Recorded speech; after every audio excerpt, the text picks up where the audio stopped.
Whew. Okay. I'm set. I'm pretty set for the rest.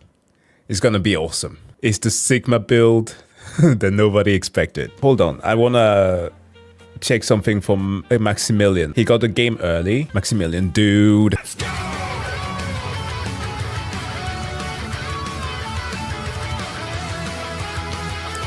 Quickly checking up this video here. Max. I did get to play DD2, but just really quick, I went to an event thanks to Capcom to just check out an early build of the game. They had a couple of scenarios for us to check out. It was very much Dragon's Dogma though. For anybody that is like curious, I can go over it in detail what I essentially played and show you guys what it is. Let's do it. Hold on a second. This comes out in like 2 weeks, chat, and I wouldn't even be surprised if there's a demo pretty soon. So I played it. This game, to me, plays like an early 2000s era MMO at a core level. There is so little handholding in Dragon's Dogma 2 that it's kind of crazy. Like the first thing they have you do is talk to this guy about something to get in this door, and he's like, "Hey, you don't have the right thing," and you're like, "Oh, well, I guess I just better go look around." So like Elden Ring, not really. Like probably even less handholdy than a game like Elden Ring. It's very much like the first game. Yes, very much like the first game. So the good news is that I can echo one thing. This game is 100% what I thought it was going to be, which seems kind of fun. Emergent gameplay, the game. Billion systems and all of this other stuff sort of like mashed together in this game, and it's all going to collide with each other in weird and crazy ways. So yeah, you get like quests, and obviously you talk to a whole bunch of NPCs about figuring out where to go and what to do. But as you know, you're figuring out the combat in this thing, and being just dropped into Dragon's Dogma combat like right at the start isn't the best way, because you really don't get like any defensive options. There's like very few defensive things you sort of get. There's not even like a dodge, man, right? There's like a quick dash and like a jump. So at least on this class, it took a while to get used to that, where it's like, whoa, okay, I can't like wait to timing parry and stuff like that. You need like sorry about that. Yeah, well, I was trying to say, I was muted there for a bit. One of the things that I like a lot about this game is that it's so very different from the Souls-like games. To a certain degree, of course, because the original creators were more inspired by the likes of Devil May Cry, Endless Adventure. They wanted to make something of that kind of scale. The never-ending story was actually one of the biggest inspirations. So naturally, the narrative is kind of straightforward, and the combat is, of course, playing a little bit fast and loose. You can lock on targets, but you get a lot of features in there with both tools and the abilities that you can have in tandem with all of your teammates is great. Shield if you're going to be doing that kind of stuff. So what is the PS5 performance? You're looking at it. It looks like it runs at about 30. It looks like it runs at about 30 FPS with a bunch of motion blur. Is the dialogue good? I will say that what the pawns say is a bit more dynamic than before, obviously. Yeah, Jesus Christ, the pawns were kind of a bit too generic.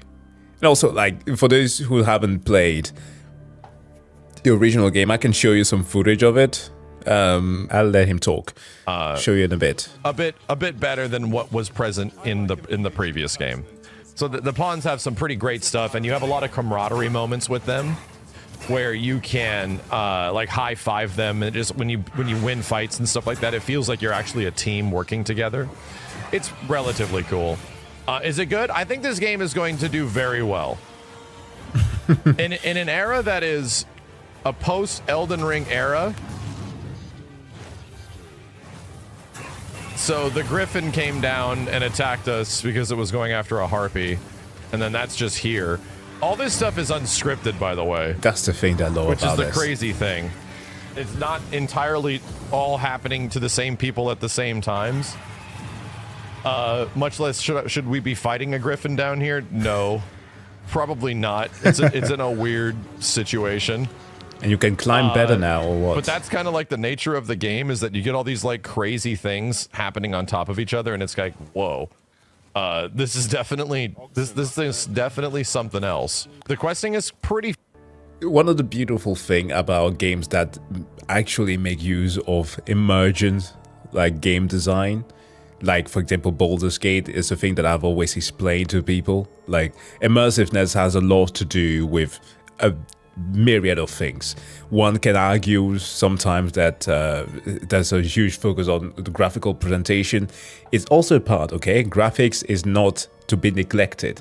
Some games play a lot on the atmosphere. For example, Alan Wake 2. If it wasn't for the visual design, it wouldn't play just anywhere as good as it was. But of course, you need to have the logic of the game working in tandem with everything around you. So if, for example, you're able to climb on a monster, which is one of the greatest feature about this franchise, right? Kind of like Shadow of the Colossus, you kind of want to expect to be able to do that with any other targets. And also, if like a creature like that griffin is able to start hunting around for a certain target, you can perhaps lure it to attack something else, so to give you an advantage. And this is what this franchise has been doing. And from the few kind of like gameplay showcase that I've seen, this is looking very promising. Fun, but to me it was like, at least in a limited constraint setting, it was kind of hard to even follow a quest line, because there is yeah, very much like Monster Hunter. No, like, hey, here's your thing, go to it. No, that doesn't exist at all. Like, it is very open-ended as far as like, all right, so I have an idea of what I need to do. I need to go get more information. And where do you get that information? Is it on the map? Not specifically. It just says talk to people in a town. So it's like, oh, okay, I'll just start talking to people in a town and just see what's going on.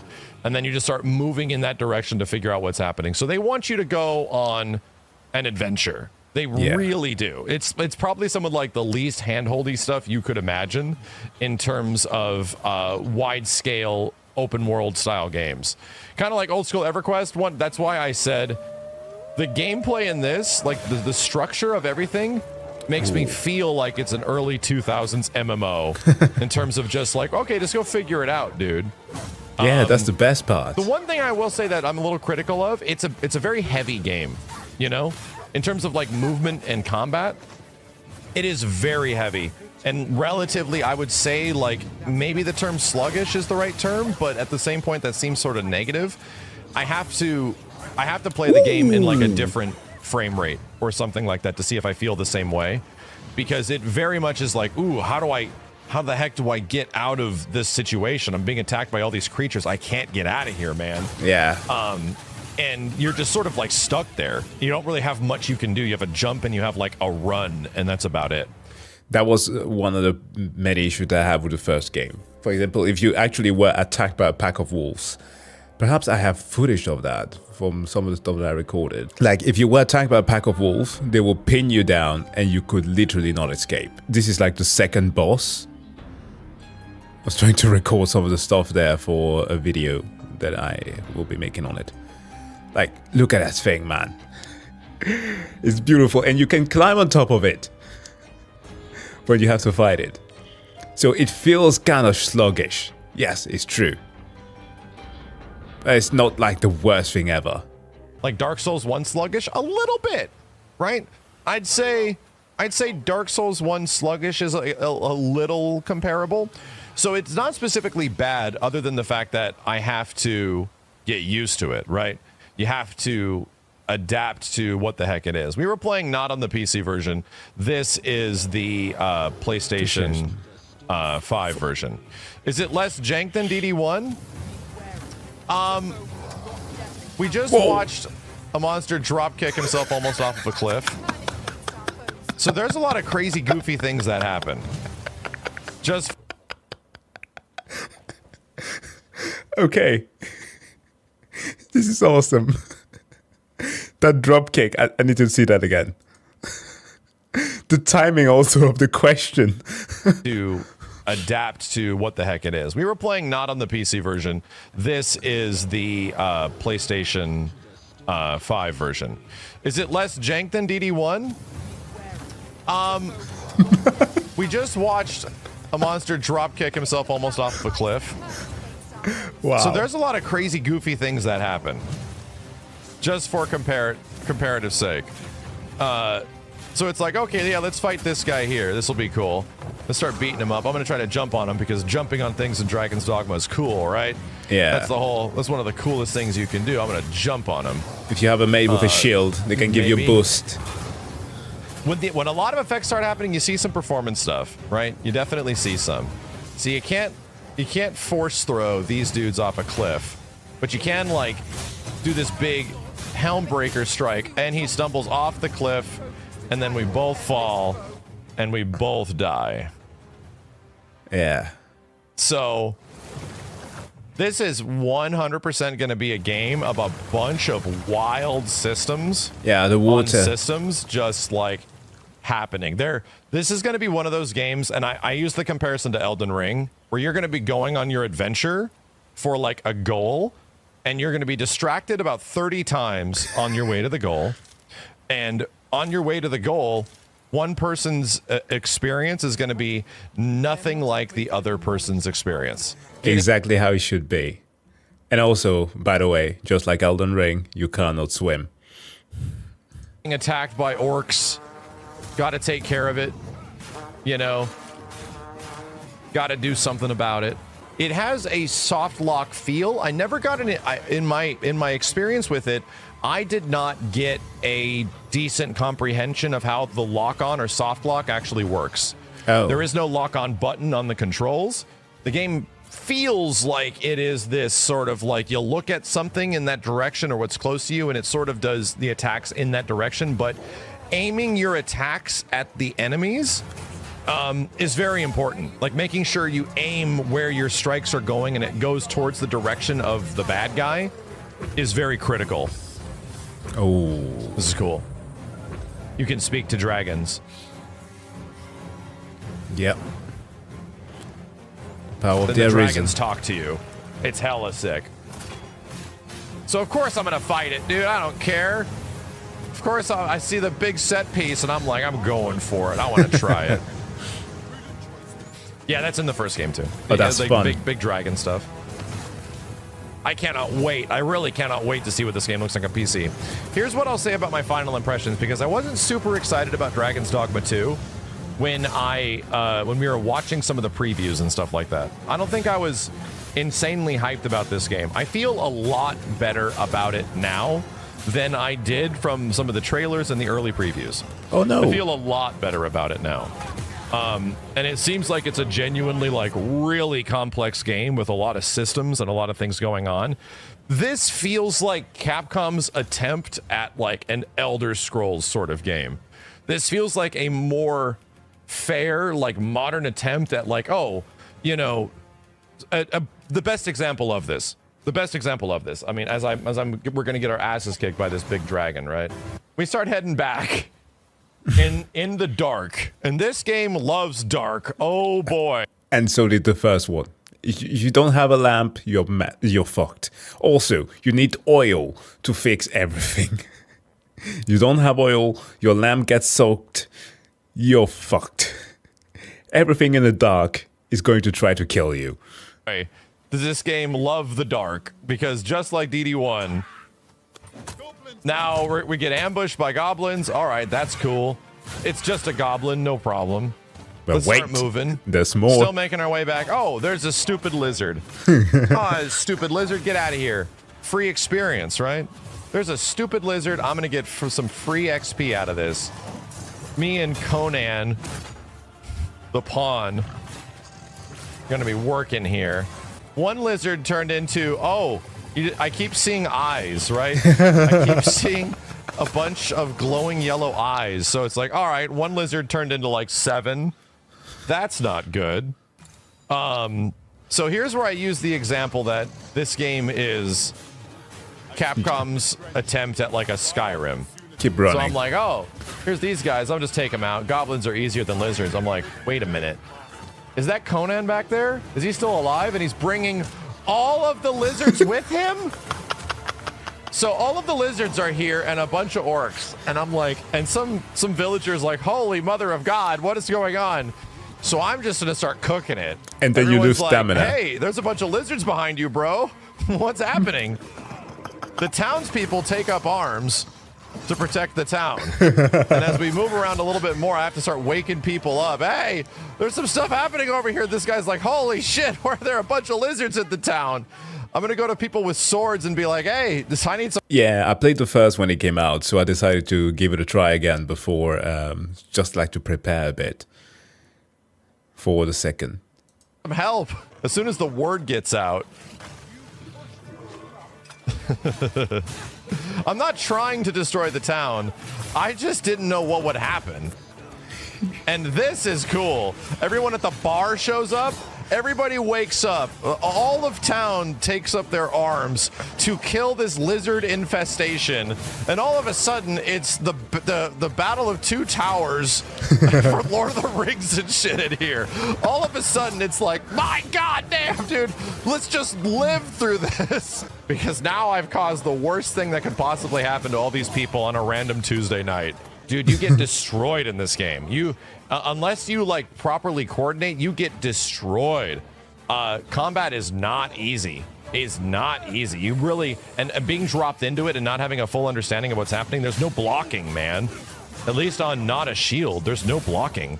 And your dodge / dash doesn't even really move you that much. It's a heavy game. So you got to get used to it. It takes some... It takes some getting used to, that's for sure. That's literally why you saw me pick a fighter with a shield. I way prefer to use that than anything else. At least for start. It's cool. I was definitely really impressed with how all of this stuff eventually worked. And it's over. And everyone is going to the bar. And then people go back to... And welcome to the... I haven't seen how they are setting up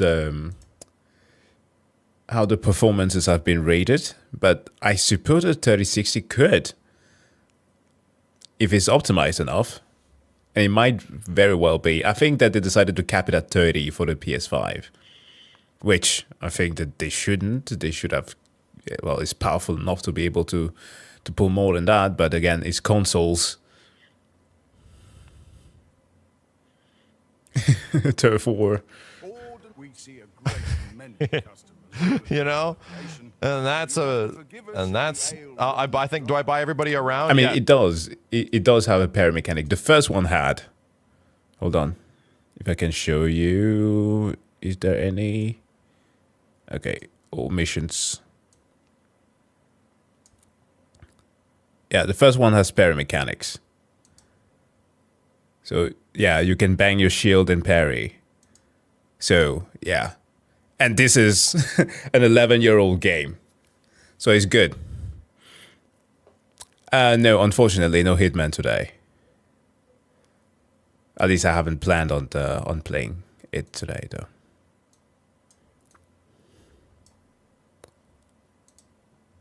Bruh.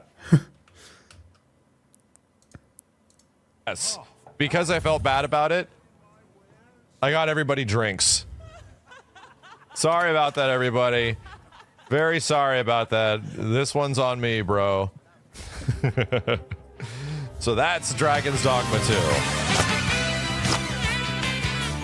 I'm looking forward to it.